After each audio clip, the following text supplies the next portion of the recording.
करते तो प्रतिदिन है, लेकिन उसका हम वैज्ञानिक रूप से बहुत ज़्यादा उस पर सोचते नहीं हैं। जब हम कोई भी भोजन करते हैं तो भोजन करने के बाद वो कहाँ जाता है? पेट में। हमारे पेट में जाता है। पेट में जाने के बाद उस भोजन का होता क्या है? पाचन। उस भोजन का पाचन होगा। तो क्या मात्र पेट ही एक ऐसा अंग है जो कि हमारे भोजन को पचाने में हमारी मदद करता है, या कुछ और अंग भी हैं जो भोजन के पाचन में हमारी मदद करते हैं? चलो नहीं मालूम है, कोई बात नहीं। हमारे भोजन, जब भी हम कुछ चीज खाते हैं, कोई भी भोज्य पदार्थ खाते हैं, तो वो हमारे मुंह से होते हुए हमारे पेट तक पहुंचता है, और पेट में जाने के बाद उस भोजन का पाचन शुरू होता है। लेकिन इसका अर्थ ये नहीं है कि सिर्फ उस भोजन का पाचन हमारे पेट में ही होता है। भोजन को पचाने में बहुत सारे अंग, बहुत सारे आंतरिक अंग उसकी सहायता करते हैं। सारे अंग मिल करके ही हमारा पाचन तंत्र बनाते हैं। क्या बनाते हैं? पाचन तंत्र, अर्थात ऐसा तंत्र जो कि भोजन के संपूर्ण पाचन में हमारी मदद करता है, उसे हम क्या कहेंगे? पाचन तंत्र कहते हैं। पाचन तंत्र को इंग्लिश में हम कहते हैं डाइजेस्टिव सिस्टम। तो आज हम मानव पाचन तंत्र या ह्यूमन डाइजेस्टिव सिस्टम के बारे में पढ़ेंगे। पाचन तंत्र या इंग्लिश में इसको हम कहते हैं डाइजेस्टिव सिस्टम। ठीक है, हमने इसे खाया, आप भी खाइए। हमने इसे खाया, तो क्या इसको खाने के बाद आप सीधे से निगल लेते हैं? निगल तो नहीं पाते हैं। क्या करते हैं पहले मुंह में? पहले हम मुंह में उसे चबाते हैं। तो कभी आप महसूस कीजिए कि भोजन को चबाने के बाद अब वो मुंह में कैसा लग रहा है? क्या वैसा ही है ठीक जैसा हमने हाथ में लिया हुआ था? कुछ परिवर्तन हुआ चबाने के बाद उसमें? अब वो भोजन पदार्थ कैसा हो गया, बताइए श्रेया। मैम वो लार में मिल करके थोड़ा चिपचिपा गीले जैसा हो गया है। हाँ, और जैसा बड़ा टुकड़ा था तो कैसा हो गया है? छोटा छोटा। अब छोटे छोटे टुकड़ों में बदल गया। वेरी गुड, बैठिए। देखिए, जब भी हम कोई भोज्य पदार्थ खाएंगे, चाहे कुछ भी खाएं, दाल चावल रोटी सब्जी, अपना मनपसंद चीज बर्गर जो भी आप खाते हैं, तो उसे खाने के बाद हमारे दांत, क्योंकि वो निगलना हमारे लिए बहुत मुश्किल है, तो हम क्या करते हैं? पहले उस भोज्य पदार्थ को दांतों की मदद से छोटे छोटे टुकड़ों में तोड़ा जाता है, पीसा जाता है, और जो हमारे मुंह में लाल होता है वो उस भोजन को लिसलिसा बनाता है। और सिर्फ लिसलिसा ही नहीं बनाता है, यही मुंह से ही हमारे भोजन का पाचन शुरू हो जाता है। अब आप ये नहीं कहेंगे कि पेट में जाने के बाद भोजन का पाचन होता है। एक्चुअली क्या होता है कि हमारे मुंह में जब हम उसको खाने को चबाते हैं और उसमें हमारे मुंह के लार ग्रंथि से निकलने वाला लार मिलता है, तब मुंह से ही हमारे भोजन का पाचन शुरू हो जाता है। अब वो लिसलिसा हो गया है। लिसलिसा इसलिए ताकि हमारे गले से वो आसानी से नीचे उतर सके और वो हमारे पेट तक पहुंच सके। देखिए, अभी तक हम सामान्य बात कर रहे हैं, पेट, गला, लेकिन ये तो हम नॉर्मल भाषा में बोल रहे हैं ना। हम लोग क्लास किसकी ले रहे हैं? विज्ञान की कक्षा ले रहे हैं ना, तो थोड़ा हमको वैज्ञानिक दृष्टिकोण से बात करनी पड़ेगी। तो अब हम इसे पेट नहीं बोलेंगे, अब हम इसे गला नहीं बोलेंगे, अब विज्ञान की भाषा में इसे हमें क्या बोलना, हम इसे समझेंगे। भोजन हमने मुंह में लिया, वो हमारे कहाँ पहुंचा? मुख में आया। उसके बाद ये हमारे ग्रसनी से होकर के नीचे आता है। कहाँ से होकर आ रहा है? ग्रसनी से, जिसको हम बोलते हैं ईसोफेगस। ग्रसनी यानी जिसको भी गला बोल रहे थे ना, तो अंदर आप इसको महसूस कीजिए, यहाँ महसूस कीजिए, कुछ आपको पाइप जैसा हल्का लग रहा है, महसूस हो रहा है? ये हमारी ग्रसनी होती है। क्या है? ग्रसनी या इंग्लिश में बोलते हैं ईसोफेगस। क्या बोलेंगे? ईसोफेगस।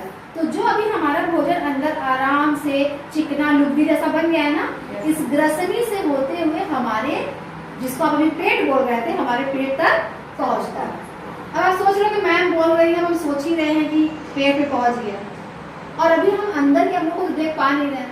तो आपके लिए हमने एक TLM बनाया, जिससे आप यहाँ बैठे बैठे ही अपने शरीर के अंदर के अंगों को भी आसानी से देख सकेंगे। देखिए वो TLM क्या है?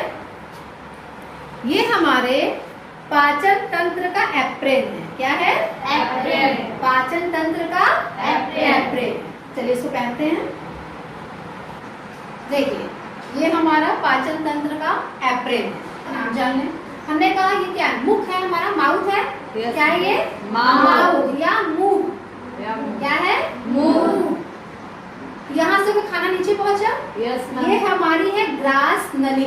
ग्रास नली। क्या है, ग्रास नली। जिसे हम इंग्लिश में बोलते हैं ईसोफेगस। ईसोफेगस। ग्रास नली से होते हुए भोजन यहाँ पहुंचा, जिसे अभी आप पेट कह रहे थे ना, इसे हम विज्ञान की भाषा में अमाशय कहते हैं। अमाशय। क्या बोलेंगे, अमाशय। अमाशय। अमाशय या इंग्लिश में बोलते हैं स्टमक। स्टमक। आपको दिख रहा होगा एक हल्के लाल भूरे कलर की संरचना दिखाई दे रही है। यस। ये है हमारा लीवर, लीवर। या हिंदी में यकृत, यकृत। इसे जिगर भी कहते हैं। इसे कई सारे नाम हैं, लीवर, यकृत, जिगर। जिगर। इसमें से जो पाचक रस निकलता है, भोजन को पचाने में मदद करेगा ना, पाचक रस निकलेगा, वो यहाँ पर आपको ग्रीन कलर की थैली दिख रही है। Yes ma'am. इसी थैली में इकट्ठी हो जाती है, इनका जो रस निकलता है उस थैली में इकट्ठा हो जाती है। इस थैली का नाम है gall bladder. Gall bladder. Gall bladder. Gall bladder. Hindi में बोलते हैं पित्ताशय। पित्ताशय। पित्ताशय। पित्ताशय। उसके बाद अगर हम अमाशय से थोड़ा नीचे आते हैं तो यहाँ पे आपको पत्ती नुमा संरचना दिखाई दे रही है, जैसे हम बोलते हैं पैंक्रियास। पैंक्रियास। हिंदी में बोलेंगे अग्न्याशय। अग्न्याशय। अग्न्याशय। अग्न्याशय। उसके बाद ये जो हमारा स्टमक है, ये जो हमारा अमाशय का नलिका दिख रही है, ये जाकर के हमारे इस छोटी आंत में जाके मिल जाती है, वहाँ पे जाके खुलती है। जो आप यहाँ पे कई सारे आपस में ऐसे मिक्स संरचना देख रहे हैं ना, Yes, इसको ma'am. बोलते हैं छोटी आंत। छोटी आंत। Small intestine. Small intestine. उसके बाद यहाँ पर आप देखिए, ये जो आपको ब्राउन कलर की बड़ी संरचना दिखाई दे रही है, ये है बड़ी आंत। बड़ी आंत। थोड़ा इससे बड़ा दिख रहा है कि नहीं दिख रहा है? Yes, ma'am. ये छोटी आंत, तो ये क्या हो जाएगा, बड़ी आंत। बड़ी आंत। ये बड़ी आंत या लार्ज इंटेस्टाइन। Large intestine. और यहाँ से ये संरचना यहाँ आकर के हमारे एनस, ये क्या, ये खुलता है। ठीक है, तो ये हमारी संरचना हो गई जो कि पाचन तंत्र के प्रमुख अंग हो गए। देखिए, ये आपने पाचन अंगों के नाम तो जान लिए, तो ये हो गए सारे अंग जो कि भोजन के पाचन में हमारी मदद करते हैं। ये सारे अंग मिलकर के भोजन के पाचन में हमारी सहायता करते हैं। इन अंगों के आप नाम जानते हैं। अब हमें ये जानना है कि ये काम कैसे करता है। क्या हमने भोजन खाया तो यहाँ पहुंच गया पहले, या यहाँ पहले पहुंच गया, या यहाँ पहले पहुंच गया? तो इसकी जो पूरी प्रक्रिया होती है, भोजन के पचने की जो पूरी प्रक्रिया है, सरल भाषा में हम उसको समझने का प्रयास करेंगे। देखिए, जैसे कोई छोटा बच्चा होता है, छोटा बच्चा है ना, और एक तरफ बड़ा बच्चा बैठा है। हमने रोटी तोड़ी बड़ी, तो हम किसे खिलाएंगे? बड़े बच्चे को। छोटे बच्चे क्यों नहीं खिलाएंगे? क्योंकि वो छोटा है। हाँ, क्योंकि वो छोटा बच्चा है तो उसको भोजन का छोटा कौर चाहिए, क्योंकि वो बड़े कौर को निगल या चबा नहीं पाएगा। तो उसी तरीके से प्रक्रिया हमारे शरीर में भी, जैसे हमने भोजन इकट्ठा खाया, हम रोटी खाते हैं, दाल खाते हैं, चावल खाते हैं, तो शरीर उस खाने को ऐसे ही नहीं इस्तेमाल कर लेता है। हम खाते ही क्यों हैं भोजन, बताइए, क्यों भोजन करते हैं? स्वस्थ रखने के लिए, ताकत प्राप्त करने के लिए, इसलिए भोजन करते हैं ना, कि हमारा शरीर स्वस्थ रहे। क्या करता है, जैसे ही हम भोजन खाते हैं तो हमारे शरीर के जो भी अंग हैं, जो भी पाचन तंत्र में मदद करते हैं, वो उस भोजन को छोटे छोटे टुकड़ों में, सरल पदार्थों में तोड़ने का प्रयास करते हैं, ताकि हमारा शरीर आसानी से उस भोज्य पदार्थ का इस्तेमाल कर सके, हमें ऊर्जा दे सके और हमें स्वस्थ बना सके। तो जैसे हमने मुंह में भोजन लिया, हमने चबाया, तो यहाँ पे भोजन को दांतों के द्वारा बारीक पीसा जाता है, लार के द्वारा उसको चिकना बनाया जाता है, और यही मुंह से लार में बहुत सारे ऐसे एंजाइम होते हैं, मैंने आपको पहले भी पढ़ाया है, ऐसे एंजाइम होते हैं जो उस भोजन को जटिल से सरल पदार्थों में तोड़ देते हैं।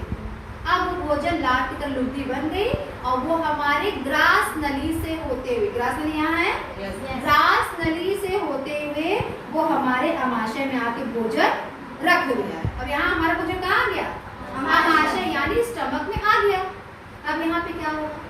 स्टमक की दीवारों से भी, स्टमक की जो दीवार है, मांस जैसा संरचना होता है ना, उसकी दीवारों से भी पाचक रस निकलता है। अब पाचक रस क्या है?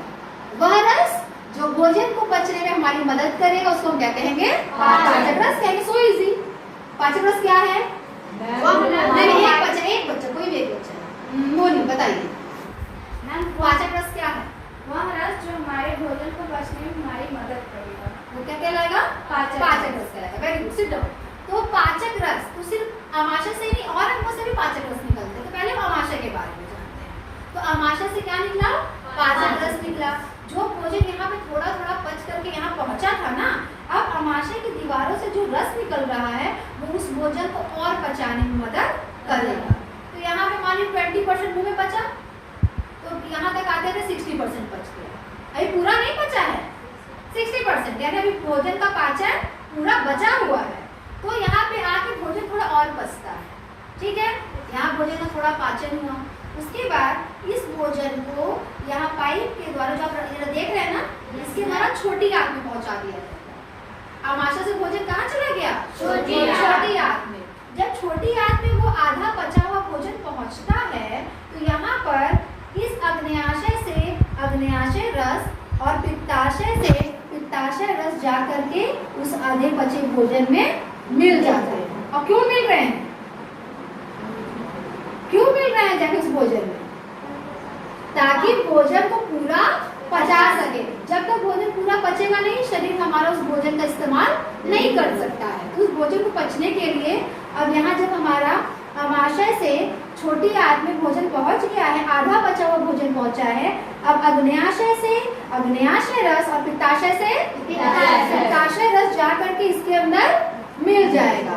अब जो भोजन अभी आधा पचा हुआ था, छोटी आंत में जाने के बाद इस भोजन को पूरी तरीके से पचा दिया जाएगा।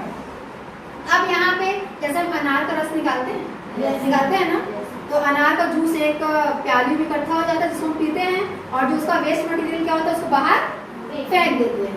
तो जब यहाँ पे उसी तरीके का हो गया है, अब यहाँ पे गीला गीला पूरा खाना हो गया, अभी रस मिल रहा है, कुछ हमने चबाया भी था, कुछ पानी भी पिया हुआ है, सब यहाँ पे लिक्विड जैसा खाना हो गया है, ठीक है।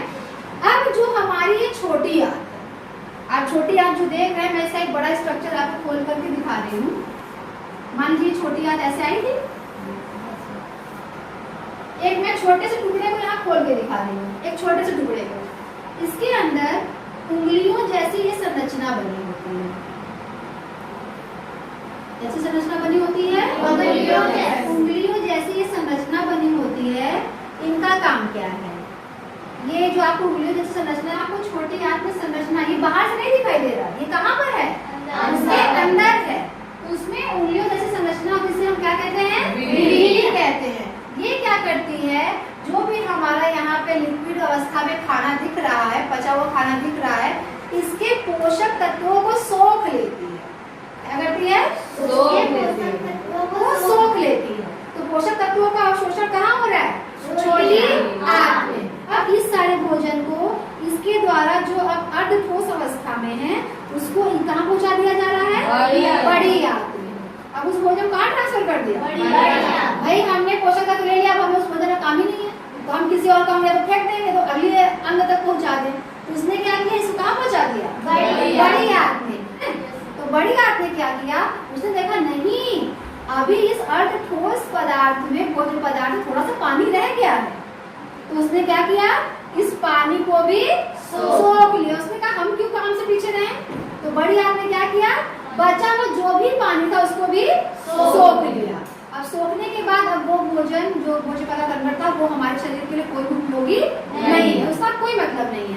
तब बड़ी आंत ने उसको आगे खिसकाया और फिर ये वेस्ट मटेरियल जो है, जो अपशिष्ट पदार्थ है, उसको हमारे शरीर के एनस के द्वारा शरीर से बाहर निकाल दिया जाता है। इस तरीके से हमारा जो पाचन की प्रक्रिया है वो मुख से शुरू होती है। पाचन की प्रक्रिया कहाँ शुरू हो रही है? मुख से। और पूरी कहाँ होती है? छोटी आंत में। पूरी कहाँ हो रही है? छोटी आंत में। अब इसके बाद इसके पाचन रस का अवशोषण कर लिया जाता है। वो हमारे जो इनके अंदर जो रक्त की कणिकाएं होती हैं, हमारे इसमें बहुत सारी ब्लड वेसल्स होती हैं, उनमें उन पदार्थों को पहुँचा दिया जाता है, जिससे वो पदार्थ पूरे शरीर में हमारे पहुँच जाते हैं, और जिनको जिस मात्रा में आवश्यकता होती है पाचक रसों की, उनके वहाँ पे इस्तेमाल करते हैं। मुख, ग्रास नली, अमाशय, यकृत, पित्ताशय और अग्न्याशय, छोटी आंत, बड़ी आंत मलाशय। वेरी गुड, बहुत अच्छा। पाचन तंत्र के अंगों के नाम बताया। अब आप भोजन के पाचन की पूरी प्रक्रिया हमें समझाएं, बताइए। जब हम किसी भोजन को खाते हैं तो वो हमारे मुंह में दांतों के द्वारा छोटे छोटे टुकड़ों में तोड़ा जाता है और फिर लार के द्वारा चिकना बनाया जाता है। फिर वो भोजन तो हमारे मुंह से ही पाचन तंत्र का पाचन की शुरुआत हो जाती है।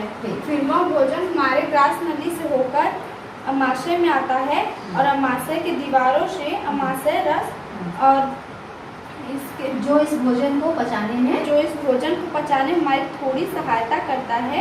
और फिर ये रस इस आधे बचे भोजन को हम अपनी छोटी आंत में आ जाता है और छोटी आंत में इसका अग्न्याशय से अग्न्याशय रस और पित्ताशय से पित्ताशय रस आ जाता है और ये भोजन का यहाँ पर पूरा पाचन हो जाता है। और फिर उसके बाद ये छोटी आंत की दीवारों से जो उंगली जैसी संरचना होती है जिसे हम विली कहते हैं, वो पाचक रसों का अवशोषण करती है। ठीक है। और अब जो अर्ध ठोस पदार्थ बचा हुआ वो क्या होगा? वो बड़ी आंत में आ जाती है और वो बड़ी आंत उसका बचा कुचा जो रस होता है पानी होता है उसको अवशोषण कर लेता है। और फिर उसके बाद वो अब जो पदार्थ हमारे किसी काम का नहीं है वो मलाशय द्वारा बाहर शरीर के बाहर कर दिया जाता है। तो ये हमारी पूरी पाचन तंत्र की प्रक्रिया हो गई। बहुत बढ़िया, वेरी गुड। चलिए बच्चों, तो जो अभी प्रक्रिया हमने पाचन तंत्र की समझी है, एक बार उसको वीडियो के माध्यम से भी समझने का प्रयास करते ताकि आपके दिमाग में इमेज एकदम क्लियर हो जाए कि ये प्रक्रिया वास्तव में किस प्रकार से होती है। चलिए थोड़ा वीडियो पे ध्यान देंगे, ध्यान दीजिएगा। सबको दिख रहा है?